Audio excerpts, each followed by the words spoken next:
Well, it really happened because, especially this year, there was an intense focus on our customers. Mm-hmm. So we ran a lot of programs, specifically on Office 365, and we focused on business problems where Office 365 could really enable transformation. But one of the most successful programs was really getting our customers to be brand ambassadors of ePLDT. So they spoke on behalf of us and were able to advocate this digital transformation mission to other small and medium enterprises as well. So I believe that's why Microsoft saw that as a best practice and had given us this distinction, which we are honored to have. Is this the first time that ePLDT got the recognition from Microsoft? From Microsoft?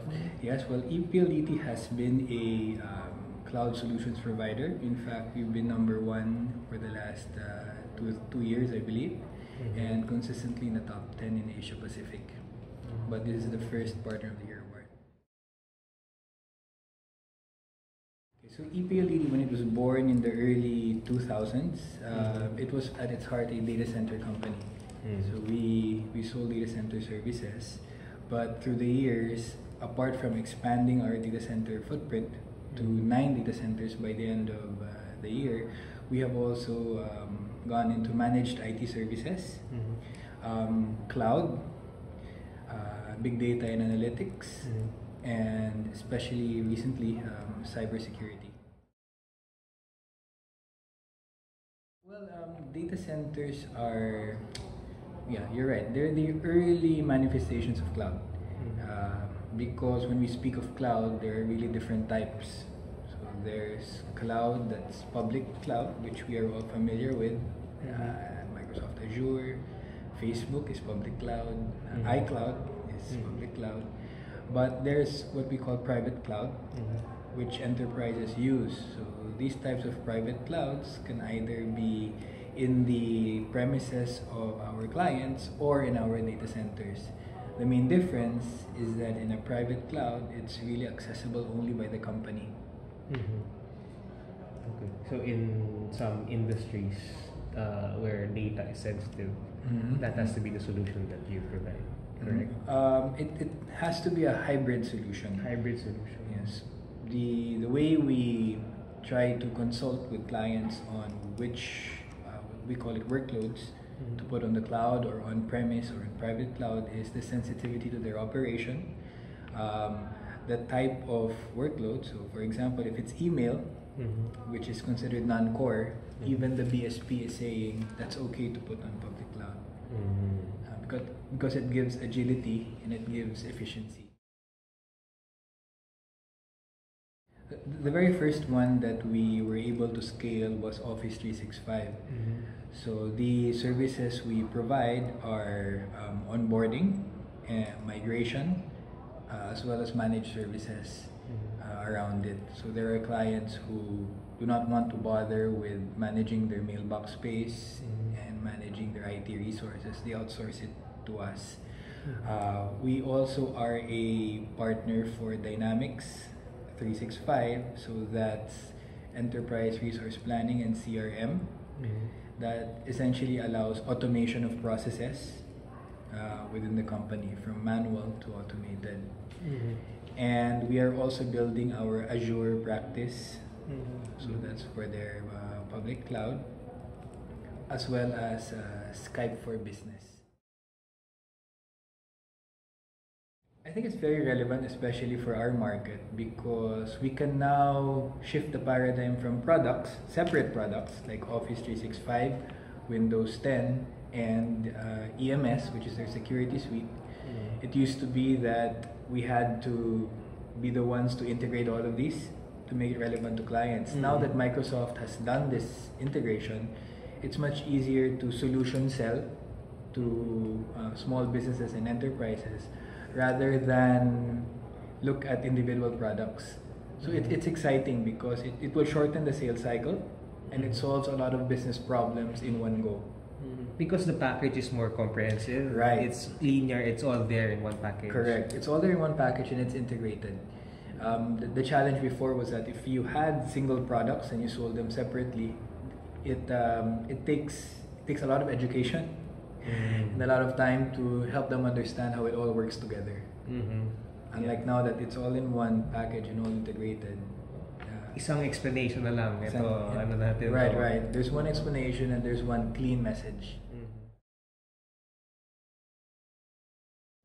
Our take on digital transformation maybe starts with a definition. So for us, it's really about defining the business problems and strategic priorities of our clients, and then using the latest in technology to solve those problems. It will allow them to do two things. It transforms the way they operate internally, and it transforms the way they engage with customers and employees.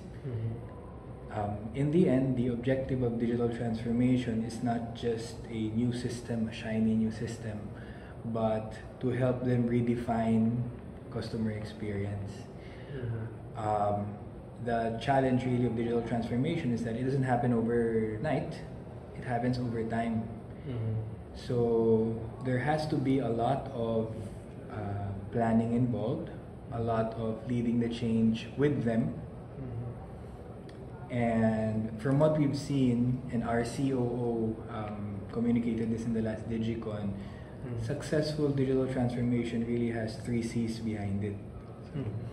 One C is conviction. So companies who have successful digital transformation began from the top.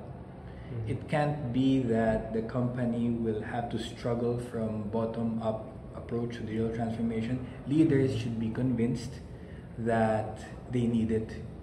And the onus is on us as their advisors and as their trusted partners to help them to be fearless so that they can have that conviction that yes, we will do this. Because if digital transformation is done half-baked, people will tend to stop even before the full benefit has been realized. And that's when it really breaks down and fails. The second C of successful digital transformation is from cost to value. Yes, in varying degrees, different companies would have different types of costs associated to this, because any transformation really has resource cost, time cost, and real cash cost. But business fundamentals are still in place wherein that cost has to be weighed against the benefit.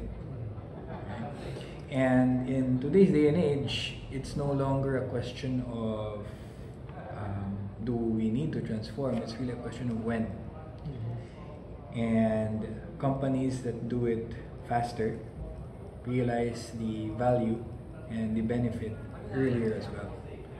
So it's really converting that discussion from cost to value. And the last C is really change management. So proper change management and customer success. Once new systems and processes and policies are in place, it's never a linear path up. It's usually a rocky path. It could be one step back, 2 steps forward, as the Chinese say. So it's about being able to manage the change process. One, you're right.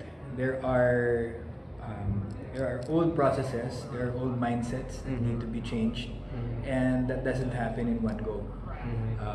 In fact, the challenge really is to get champions within the organization who can slowly influence a culture shift, a mindset shift, because that's the very first thing that has to change. It's really the mindset and the culture. Second, when we talk about technology, it's not really just a lift and shift. It's not that you can migrate a system lock, stock, and barrel from one old legacy system to a new one and not expect any well, in this case, it's technological limitations. Because no matter how good you plan it, there will be bugs. The challenge is fixing it right away. I guess your first question, if proportional. Yeah. I really couldn't assign a correlation to it, but definitely it will help. So that's also our interest, to make sure that the internet improves. So we're one in that mission. But apart from internet, one of the key factors that we see will propel digital transformation is really us helping the market understand that it's very important to do this now. We do a lot of thought leadership.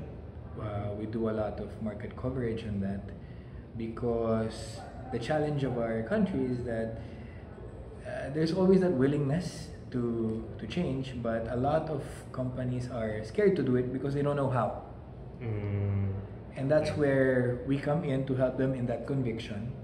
That's where we come in to help them become fearless about doing it.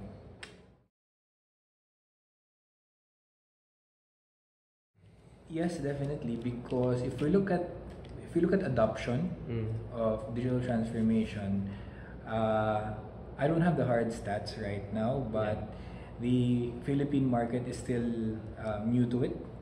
Apart from the mature organizations in large corporate, where we have a lot of digital transformation happening. In fact, we're involved in a lot of those programs. The SME market, which really is a big portion of our GDP, is still into mainly the connectivity portion, but not on the other aspects of digital transformation, like automating processes, the modern workplace that Microsoft is talking about, and transforming the engagement with customers. So that's what we're trying to make sure happens. That's where we have to get to. Yes, that's where we We're have not to there yet. We're not there yet. Well, IT is very broad. If we talk about talent for IT, that's administrative IT, meaning keeping the lights on, we do have talent locally. The challenge that I think we need to work on is really cybersecurity talent, as well as data science talent. Those are the two new skills that are lacking. That's what we need. There's would you say there's a demand for there's that? There's a very heavy demand for that, and it's not unique to the Philippines. In fact, when you talk of Asia Pacific, that's The general situation. It's a general situation. Because if it's IT alone, we have a lot of IT practitioners in the country. In fact, many of the IT processes of multinationals are outsourced to local companies. So these two areas. These two areas. Yeah, actually, when I talk to cybersecurity vendors, this always comes up that in general the world needs more cybersecurity IT experts. Right. Especially now, because there needs to be a shift. Before, when we talked about cybersecurity, it was insurance. So it was in case something happens. But today, it's not anymore about if it happens. It's about when it happens. Yeah. And in fact, it happens every day. We might not even know about it. Yeah. So it's about securing reputation. And if before, well, reputation, Warren Buffett, diba? It takes 20 years to build a reputation and only minutes to destroy it. But today it's seconds. In social media, something goes wrong, in a few seconds it destroys your reputation. So cybersecurity is one of those massive, potentially massive technologies or risks that can destroy reputations. So the mindset now of companies that we talk to, even SMEs, is that they need cybersecurity, but they're looking to us to determine what type. Because it's not just one type of cybersecurity. Different levels and different infrastructure would need different types of solutions and services.